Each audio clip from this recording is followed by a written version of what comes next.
So welcome to On the Couch With. Today we have author Phil Hayes of Leading and Coaching Teams to Success and Matt Driver, author of Coaching Positively. Welcome. Hello. Hi. So can I just ask you both, in terms of coaching, how is it perceived as a leadership tool today? I would say without doubt it's perceived as one of the most powerful tools for leadership development that there is, and there's lots of research with organisations that specialise in these things like the CIPD, which rate it as perhaps the best return on investment that's available.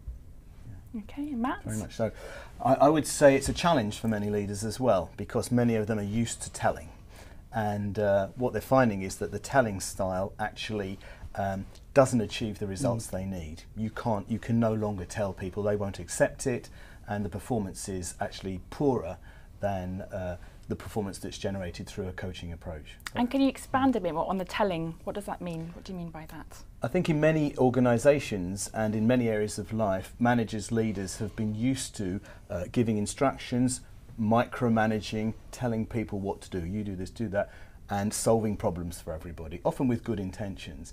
But now they have far too many people there, and they can't do everybody's job anymore. So they have to get those people up to a level where they can run for themselves, they can do the job for themselves.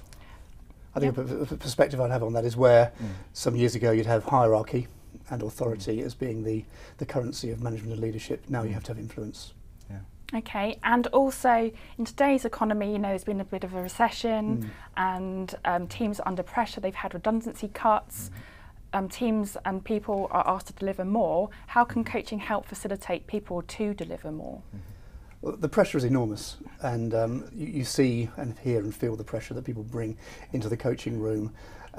What I believe coaching can do is help people to be realistic about the pressures they face, to confront them, to analyse where they might be able to make a difference, and fundamentally it's about helping people to be as resourceful as they can be when they're under pressure. And that's the whole emphasis of coaching, is about helping people to draw upon their own resources.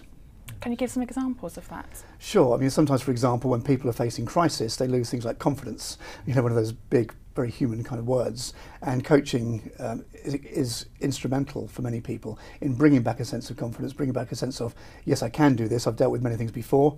I can deal with this too. And it's also about helping people to be extremely goal-focused. So they don't waste their energy. They put their energy where it counts. Okay, and Matt? Absolutely. I think it's important for people nowadays to be able to perform at their very best. They can't coast.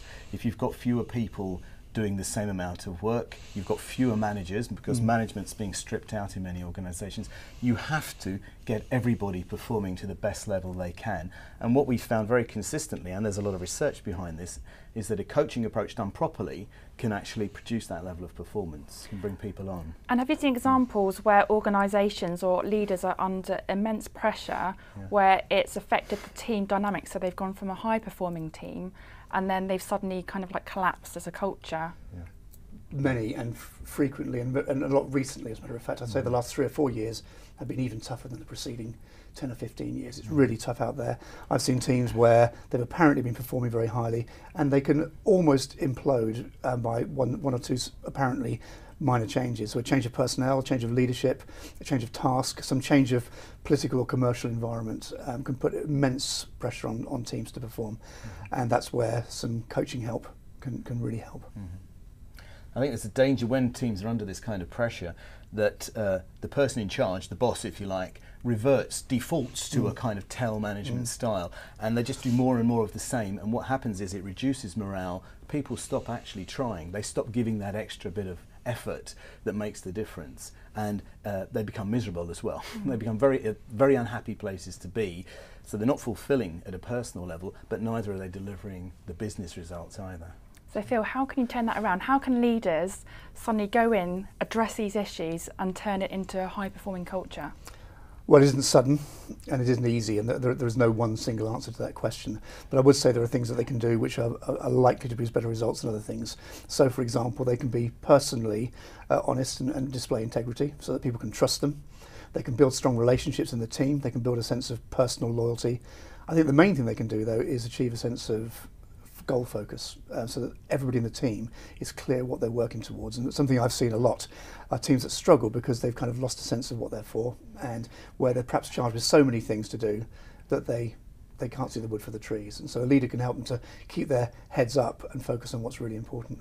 And Matt, I just want to go back to coaching. People have traditionally seen it in the HR industry as quite a fluffy tool. How has that perception changed of coaching now? I think it hasn't changed everywhere, to be fair, but it's changing. It's certainly changing. What I've tried to focus on in my book, Coaching Positively, is the fact that there's an awful lot of new research out there now which underpins many of the things we do in coaching. So Phil mentioned setting goals. Now there's lots of new research that shows you how to create the best goals. And I've met many managers who tell me about problem staff they've got, and I say, how clear are your staff about what they're supposed to do? And when they stop and think, they say, actually, probably they're not very clear. So what we can do then is to work with them to establish what would be a good, challenging, motivational goal that you could set with this person to actually really bring the best out of them. So there's a lot of research on goal setting, there's a lot of research on the kind of mindset and thinking that you bring, there's a lot of new research on emotion and how you can foster positive emotion, positive feelings in the workplace, which also then generate performance ultimately. And you also coach in Middle East, Africa and Eastern Europe. How do you see the shifts in leadership skills and cultural differences? Yeah.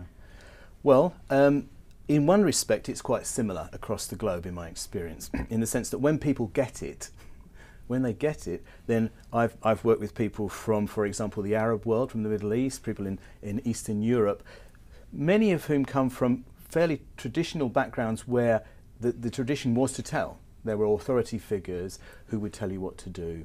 And when they get past that and really start to use these skills, then actually they become very excited by them and they find them very productive, very useful. And there are also, in some places, and including in Britain, there are some cultural barriers occasionally as well, both organisational ones and national cultural ones as well. Can you give some examples of those barriers? Actually, I'd have to jump in. Go on, yeah, go for it. There's one that I think is a real paradox, because people talk about coaching as a fluffy thing, and yet it's often the more kind of macho and traditional kind of leaders who are most in need of it. So we find that people don't find coaching a fluffy thing at all. It's something where they feel quite deeply challenged. But the essence of coaching really is to provide a mixture of challenge and support so that people can start to face up to things and start to plan a way forward. And Phil, you talk about this goldfish bowl mentality of being in the workplace. What do you mean by being in goldfish bowl? Well, there's a kind of arena that goes on at work, and the arena is where people are called upon to perform in public, if you like. And so that plays itself out in the meeting room, it plays itself out in the office, the open plan office, it sometimes plays itself out on the workshop floor, and it's where people see themselves as being observed, scrutinised, to some degree on display, and to some degree measured by their personal, interpersonal impact. So it can feel like a rather theatrical place to be, and people are being scrutinised on their performance so much that sometimes it feels, and people have told me it feels like a performance, they feel they're on stage or being observed through a goldfish bowl. And sometimes that distorts behaviour, and it distorts sometimes the perceptions of the people themselves, and that's where coaching can be something which is really valuable in rebalancing them. And just go on to explain about team dynamics can be quite likened to being part of a soap opera. Yeah, well, that's very true, because sometimes you see people, as it were, playing up to each other. Sometimes, particularly in the presence of a team coach, they will sometimes play to the coach. I guess the subtitle of my book is The Secret Life of Teams, and what we tend to see is just the arena. We just tend to see people there play acting, and it's almost like watching a stage performance at times. What I'm aware of is that there are dimensions behind that there are dimensions, for example, of culture and organisational politics, organisational systems, which aren't always apparent in the stage action, if you like. And there are also the secret dimensions of what's happening inside the person, the intrapersonal dimension, some of which they're not aware of themselves. A lot of people are driven by unconscious drivers. We're all driven by unconscious drivers, as a matter of fact. So I see the facade, as it were, and I see the stage performance. My job is to take that for what it is, but also to try and work underneath the surface and get to some root issues. And Matt, you talk about some leadership models in your book as well. Yeah. So can you talk about the successful model, which is the achievement-focused, dynamic model of leadership? Yeah. We've talked a lot about goals in this few minutes with you, and what we've found is that there seems to be a style of leadership which is quite broad and which can at times be quite directive, but other times can be very much a coaching, drawing out style, but which does focus attention on goals. Where are we going? It focuses on acknowledgement of the person, making a person feel valued, for example, because that's important. That brings out their motivation too. It focuses also on standards, on having high standards and making sure that people are working to high standards. They're challenged and they're held to account. They're held accountable for delivering what they're supposed to deliver. And I've found many organisations, many who rate themselves very highly, who really don't do these things. They don't always hold their people to be accountable. They very often don't acknowledge them, don't make them feel valued. And as I said earlier, they very often don't seem to give them clear goals. They don't give them clear direction. So there's a combination of all these things that makes somebody highly motivated, and therefore they put a lot more effort, a lot more voluntary effort, if you like, into their work. And that leads to higher performance, both for an individual and for a team as well. Can you give some top tips to leaders to make people feel valued and also to address some of those concerns you just mentioned? Yeah. My top tip is, look, learn some really good skills. You know, when people often pay lip service to skills like listening, asking good questions, building a relationship with people, they pay lip service, but they don't actually do it. Or giving feedback, they don't actually do it. They know the theory, but they don't do it. So my top tip is learn these skills and actually practice them with your people, and you will get results pretty quickly after that. And Phil, I'd add to it. I'd say that in addition to that, a good manager or leader will provide clarity. Clarity of goal, clarity of standard, clarity of role, clarity of the culture around here, how we do things, clarity about what's expected of people. And that mixture of absolute clarity of purpose with good interpersonal skills, attentiveness to individuals and the team dynamic produces top results. And can you give some examples or some tips of actually some people listening to this today say, okay, I want to give clarity, how do I do that? You say what the performance standards are. So, for example, some people they'll start a job and they'll have a general conversation about what's expected of them. They may have a job description or a role. Sometimes they come along and they're expected to hit the floor running, you know, and then they're expected to perform immediately. Particularly a new arrival when there's been a gap for a while. A good leader will take the time, invest the time to say, this is what we mean by performance here. This is what we're expecting you to do. This is what we judge you on. This is what we're hoping you contribute. So I say that's something. And I think the other thing would be catching people doing things right, reinforcing the things that you want them to do, as opposed to looking out for things going wrong. And also about communication skills as well. How do you do that in terms of addressing the whole team culture? I think a leader needs to understand that people are motivated very differently, and it's, you know, when we're under pressure we tend to assume that how we see the world is how it is for everybody.